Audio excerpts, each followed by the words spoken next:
Good morning everyone. Today we will discuss concrete operational period. अब हम लोग सोचेंगे कि इसका नाम कॉन्क्रीट ऑपरेशनल पीरियड क्यों रखा गया। कॉन्क्रीट मतलब होता है जो चीज़ आपके सामने हो, ठीक है, जो आप देख सकते हैं उसी को हम लोग कॉन्क्रीट मानते हैं। जो आपके सामने हो उसी को आप सच मानते हैं, वो क्या होगी आपकी कॉन्क्रीट। तो इसी वजह से इसको हम लोग कॉन्क्रीट ऑपरेशनल स्टेज बोलते हैं। ये कौन से स्टेज के बाद आता है? तो ये प्री ऑपरेशनल स्टेज के बाद आता है और ये पियाजे का थर्ड स्टेज है, ठीक है। In contrast to pre operation, the child in concrete operation now engage in logical thought to solve concrete problems. At this stage of development, a child's logic is directed by cognitive activity rather than dominated by immediate experience, as was the case of pre-operational thought, ठीक है। क्योंकि हम लोग pre operational thought में पढ़ चुके थे, अब इसमें थोड़ा सा लॉजिक अब डायरेक्ट हो जाता है, आपके कॉग्निटिव एक्टिविटी ज़्यादा होती है, तो कहीं ना कहीं वो डोमिनेट करता है और इमीडिएट एक्सपीरियंस के साथ साथ प्री ऑपरेशनल थॉट भी यूज करता है, ठीक है। ये हो गया आपका concrete operational period. Concrete operational period के भी कुछ पॉइंट्स हैं, ठीक है। पहला है आपका डिसेंटरिंग। डिसेंटरिंग मतलब डिसेंट्रेशन, जैसे उसमें सेंट्रेशन था तो इसमें आ गया आपका डिसेंटरिंग, इसमें आपका डिसेंटरिंग आ गया। डिसेंटरिंग मतलब decentration involve the ability to pay attention to multiple attribute of an object और situation rather than being locked into attending a singular point. उसमें क्या था? उसमें सेंट्रेशन था, मतलब हम किसी ना किसी एक ही चीज़ पे ध्यान देते थे। लेकिन कॉन्क्रीट ऑपरेशन में क्या होगा? डिसेंटरिंग आएगा, मतलब हम मल्टीपल एट्रीब्यूट, मतलब किसी भी चीज़ के मल्टीपल क्वालिटीज़ को हम देखेंगे। किसी एक ऑब्जेक्ट को सिर्फ एक ही क्वालिटी नहीं देखेंगे। जैसे मैंने कहा ना कि उस बिकर का उसने अगर सिर्फ हाइट देखा तो सिर्फ वो हाइट पे ही उसको जज कर रहा था। देन अब वो बच्चा क्या करेगा? उस पर उसका बिकर का हाइट भी देखेगा एंड उसका वेट भी देखेगा, मास भी देखेगा, तो वो अब उसके मल्टीपल एट्रीब्यूट्स को देखेगा, ठीक है। तो ये हो गया डिसेंटरिंग, ठीक है।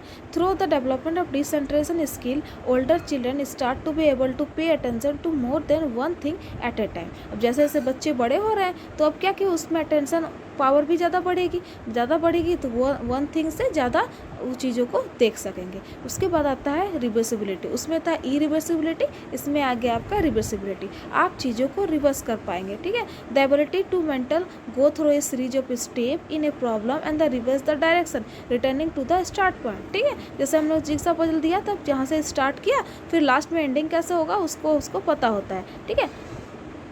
तो उसी तरह रिवर्सिबिलिटी मतलब जैसे मैंने पहले बताया था ना कि 1 + 1 = 2 है, तो अगर 2 - 1 = 1 आएगा तो वो उसको समझ में नहीं आता है। तो वही बात है, जब हम उसको बताएंगे कि 2 × 2 = 4 होता है तो 2 + 2 4 आता है, वो चीज़ों को अब रिवर्स कर सकेगा। A concrete operational child understand that a model of an aeroplane which had formally been a ball of clay can be changed back into ball of clay, ठीक है। अगर हम किसी क्ले से एक एरोप्लेन का मॉडल बनाते हैं तो फिर हम उस क्ले को बॉल बना सकते हैं, ठीक है।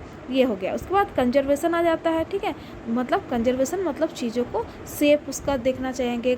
जैसे मैंने कहा ना कि 2 बीकर हैं तो अब उस बीकर का क्या दिखेगा? Conservation refers to a logical thinking ability that allow a person to determine that a certain quantity will remain the same despite adjustment of the container, ठीक है। अब वो जो कंटेनर था उसका कंटेनर को देखेगा, उसका सेप देखेगा, एपरेंट साइज देखेगा अकॉर्डिंग टू साइकोलॉजिस्ट जीन पियाजे।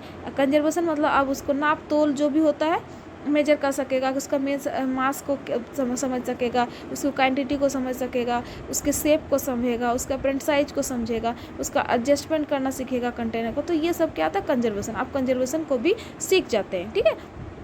उसके बाद आता है आपका क्लासिफिकेशन। क्लासिफिकेशन में होता है कि other significant change in problem ability can be seen in the concrete, ठीक है।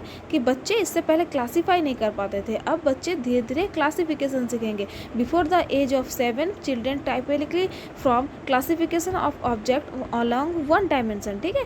That is the children can classify according to colour और शेप्स। अब जो 7 साल के बच्चे होते हैं वो कलर, अब उसको बहुत सारे शेप दे देंगे तो वो कलर के हिसाब से नहीं अब उसको डेकोरेट करेंगे, अब वो शेप के हिसाब से भी चीज़ों को क्लासीफाई कर सकेंगे। जैसे मान लीजिए कोई ग्रुप है, उसमें वाइट एंड ब्लैक सर्कल्स है, स्क्वायर्स है, ट्रायंगल्स है। A child may classify them into 2 group, all the white are white and all the black design together. तो वो अपने ऑल द वाइट क्या करेंगे? वो ब्लैक और वाइट को अपने हिसाब से क्लासीफाई कर पाएंगे, ठीक है। ब्लैक सर्कल्स को स्क्वायर्स है, ट्रायंगल्स है, कलर के हिसाब के साथ साथ शेप्स के हिसाब से भी उसको डिवाइड कर सकेंगे, ठीक है।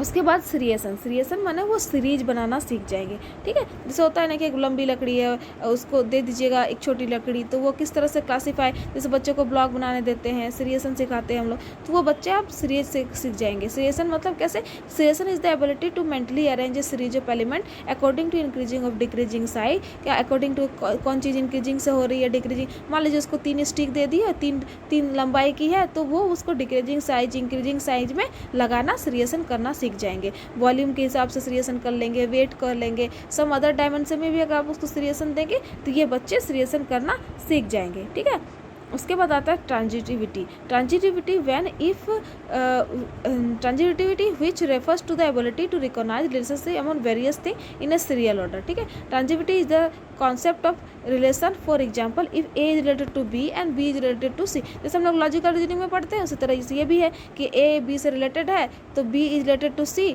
तो ए में also be related to C. जैसे हम लोग लॉजिकल रीजनिंग में पढ़ते हैं ना कि ए का बी से कोई रिश्ता है और बी का सी से है, तो ए सी का कौन है, तो ए मस्ट, इसका मतलब है कि ए मस्ट बी रिलेटेड टू सी। यही है ट्रांजिटिविटी। इसमें ये भी बच्चे करना स्टार्ट कर देते हैं, क्योंकि ये किसे